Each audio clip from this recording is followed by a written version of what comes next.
outdoors, so just kind of taking a seat. I think this is going to be like my little filming spot for a while. It's kind of windy out in the garden and it makes the sound kind of hard. I was sitting down here today noticing the first little fall leaves outside, and I just took down like the last raised bed in the garden. And it's like an interesting season for me as a gardener. I love fall and I love the fall garden. So not having a fall garden has been kind of difficult. Where I gardened before and where I'm going back to is in Virginia. It's zone 7A, and the Virginia weather it's so nice in the fall. Like spring and fall are very long there.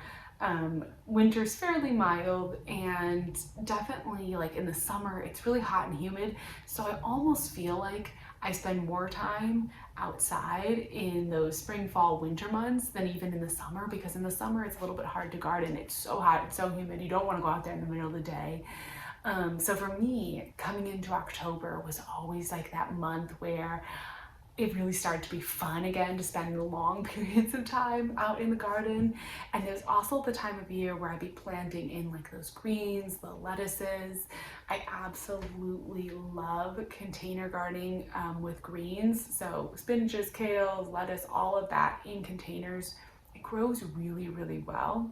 If you are a container gardener, you want to like grow more food. If you just, even if you have a small space where maybe you only have room for a couple pots, instead of just growing flowers, I think that lettuce and tomatoes, not tomatoes, why am I saying tomatoes? Well, tomatoes grow well in containers too, but like lettuces and greens and kales, I'm going to say lettuce and kale, those grow really well in containers and they look really pretty too. So it can be like a really fun kind of decorative thing in your garden too. And I love that whole process.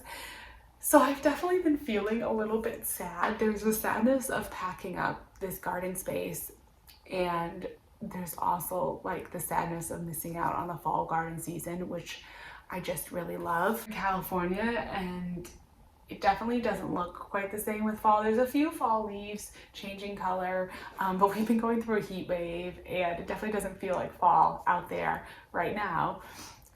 But I know I could be fall gardening. And it's one of the things I'm going to be definitely looking forward to in my next garden. Next fall, when I'm able to do a fall garden, I'm going to absolutely love it. It's going to be so nice.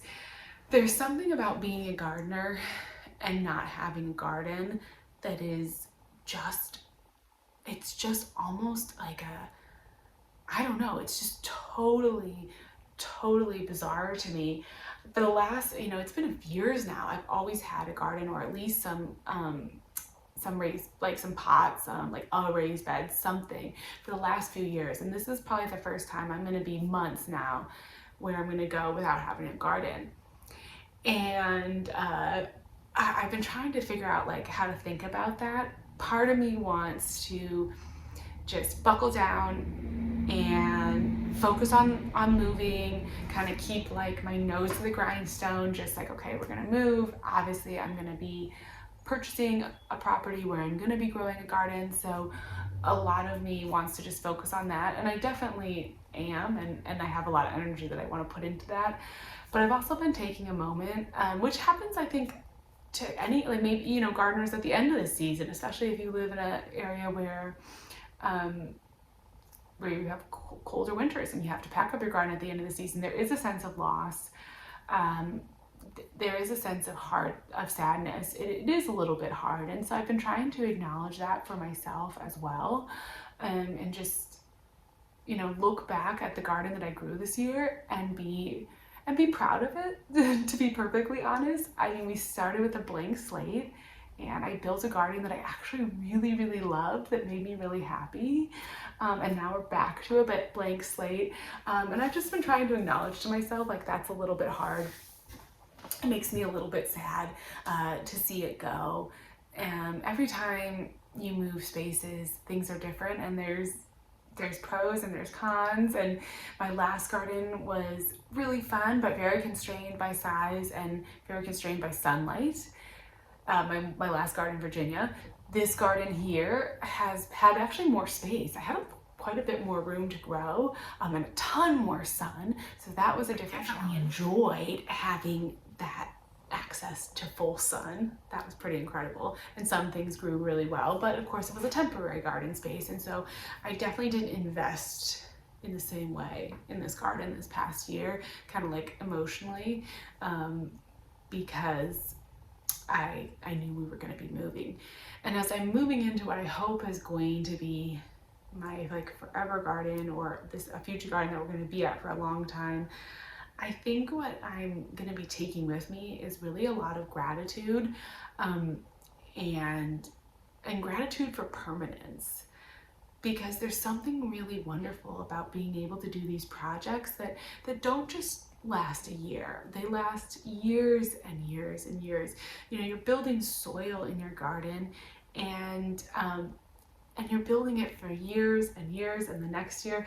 And I think I personally sometimes it's tempting to be like, oh, like the soil isn't good enough yet, or I know I don't have all these raised beds built yet, or I don't have whatever it is that like you're building. And I definitely have learned, I hope I can remember as I go forward into my next garden, to be so grateful for the opportunity to have projects that keep going. Those projects that aren't complete yet, that I still do need to work on, I want to be really grateful for those, because having a 1-year garden, it just made me realize how much I miss that, being able to plan and then continue to plan and then continue to plan to get the things that are like the seeds for the next garden, whether it's actual seeds, or whether it's, the raised bed that then you're going to end up building onto and getting another raised bed, or whatever that is. I've done a little bit of that because I did pick like all of the materials that I purchased for this garden here. I knew were things that I wanted to bring with me to the next garden. So I have the Vego garden beds. I have 3 of them, and then I do plan in our next garden to get more of those same beds and kind of build out my kitchen garden, however that's going to look, with that same style. So there's some permanence there. But as a gardener without a garden, I think it's just honestly made me more and more grateful now for the garden. And I want to make sure that as I move forward into the next garden, that I don't lose that feeling. Like the opportunity to have a fall garden is so like a fall garden is so great. And it can be a little bit like, I've definitely had some trials in the past few years where like, oh my gosh, the squirrels in my last garden, the squirrels would just come in, and I'd get like everything planted, I'd have everything planted, the seedlings would be coming up, they'd be like just, the seedlings would be just about ready to really take off, and then the squirrels would come in and just like dig up everything. And I remember in the past years just getting so frustrated by that and being like, what am I even doing? Like, why am I even doing this if they're gonna dig it up? But I think this year, like right now, I'm like, well, I know why I'm doing it, because it is so fun for me. It's something that I love so much, just to go out in the garden. I love to just like deadhead, and I'm just one of those people, like I just like to go around, like mess around in the garden and fuss over things, and deadhead and prune and trim and water.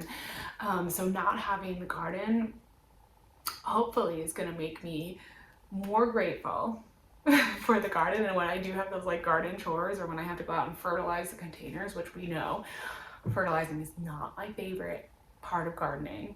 It's like one of the most important things for a successful container garden, and it is like one of the things I don't like. But I'm hoping, like I'm trying to really soak this in right now and say, to myself, basically, like, you love this and you want this. And so that's what I'm trying to reinforce and take now. I'm missing it. I will be honest. I am missing my garden. I am missing my fall garden. I want so badly to be stacking pumpkins up around my raised beds. Like I really just want to be out there doing fall garden things. And I can't. I'm really hoping I'll be able to start seedlings pretty much on time in the spring. I would love that because, you know, that was something I had this moment probably in around July, which is usually when I start my fall garden seedlings, and I wasn't starting any seedlings, and it was definitely a moment. And then I'm having a moment now where I'm like, okay, I'm not planting a fall garden. I'm packing the garden up. It's hard. It is hard. It's not easy to be a gardener without a garden. As soon as I get myself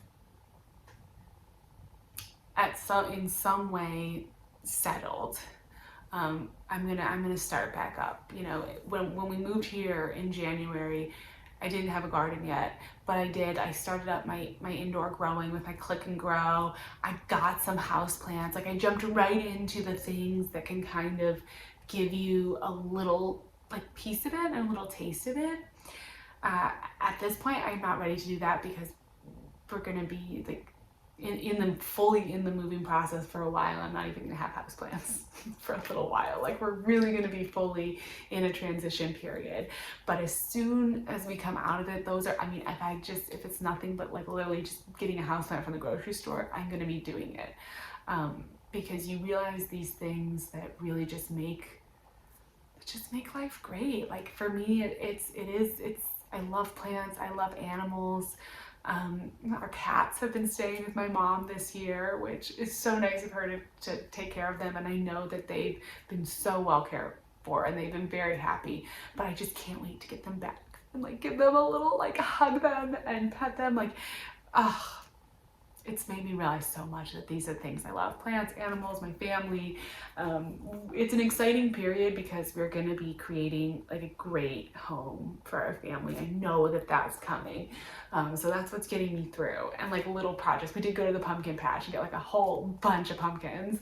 And so I've got a bunch of mini pumpkins like all over this house to give me that little feel of fall. But boy, it's just a reminder of what I like to do. You know, I guess being a gardener without a garden is like, it's a reminder of like, I am still a gardener. Like that is still like what I like, one of the things that I really love to do. And I can't wait to get back to it. I'm just about not rushing it now. So I think it's gonna be really tempting when I do get my garden again or a space to really rush into getting everything set up. And so I'm gonna try, we'll see how it goes, but I'm gonna try to kind of like keep myself at some sort of a pace where I don't rush things, and we really set up this garden to be like the long-term right space and what I want. But of course I always like changing things too, so I'm sure there's gonna be lots of changes over the next few years.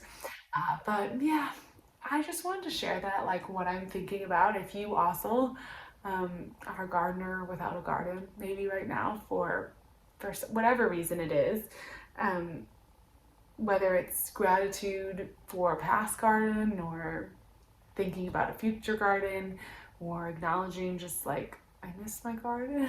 I think that's okay too. I think it's okay sometimes to just acknowledge like, hey, this is